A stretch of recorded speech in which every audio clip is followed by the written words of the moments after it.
So in this segment, we're going to be discussing the Green Party actually getting some airtime and coming up with some decent policies. And others follow. There's so many things that we were campaigning for that 10 years ago. I mean, we were talking about air pollution as a serious public health issue 10 years ago.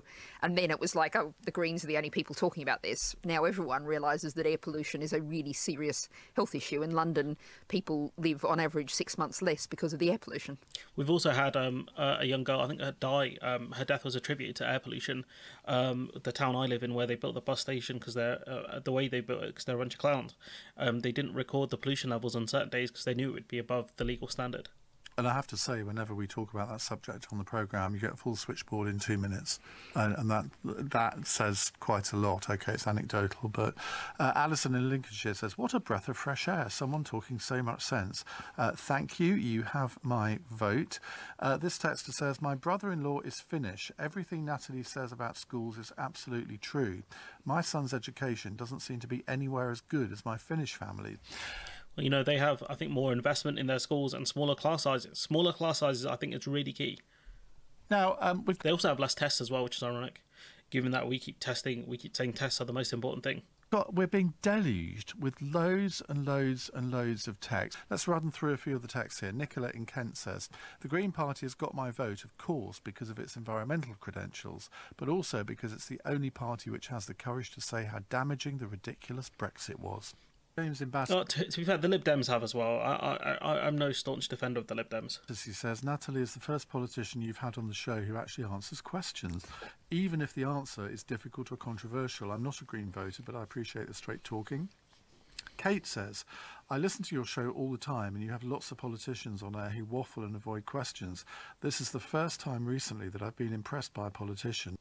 This texter says, it's so interesting to listen to Natalie. We rarely get to hear the Green Party's voice and she's so informative and actually talks intelligently, unlike Tory politicians. Brian says, just flipped my vote to Green. I wish we could sort of actually do a poll of the number of people who switched their vote as a result of listening to it. So it's interesting, you know, it's clear that, you know, kind of Ian Dale's, some of Ian Dale's viewers seem to be fans here, but it's not really resulting in big polling. You know, they're polling right by the Lib Dems, I guess, on around 8.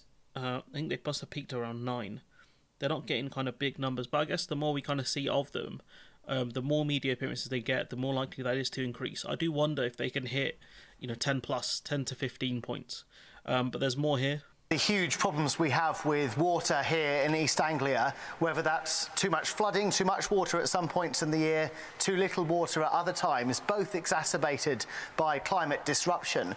And you rightly said, Kirsty, that the water system we have at the moment is broken. The water companies are profiting from failure, whether that's the sewage in our rivers, whether that's failing to address proper water systems to take sewage from new developments. This is it. You know, we were told the water companies, when they were privatised, they would invest in the infrastructure, but the infrastructure is the most important thing. And that's why they would never do it. Michael Gove come out today, really, and said, he's angry at Thames Water because they paid out their shareholders massive amounts of money and now refuse to do their job. And, now they're threatening to increase the bills by around 40% over 5 years. Inflation busting, that is.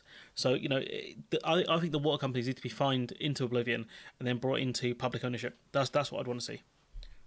And they're pocketing £58 million, the senior executives in the water companies, just in the last few years. So, yes, we do need to bring the water companies back into public ownership, absolutely.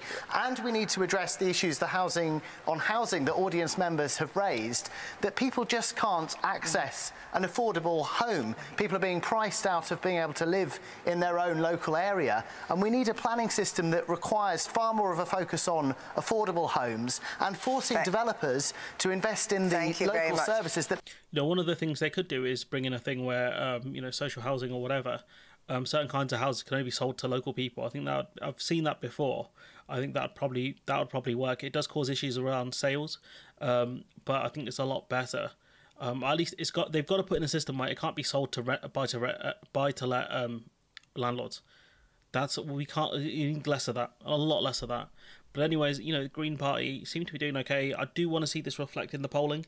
They're not doing that great. I think their highest was 10 a couple of years ago, so they're struggling to break into double digits. I wonder if they can kind of eat away at Labour and the Lib Dems. That would be quite interesting to see. But anyways, I'm going to leave it there. Let me know what you think in the comments below. Like, comment, share, subscribe. Support the channel on Patreon if you can. And hopefully I'll see you in the next one.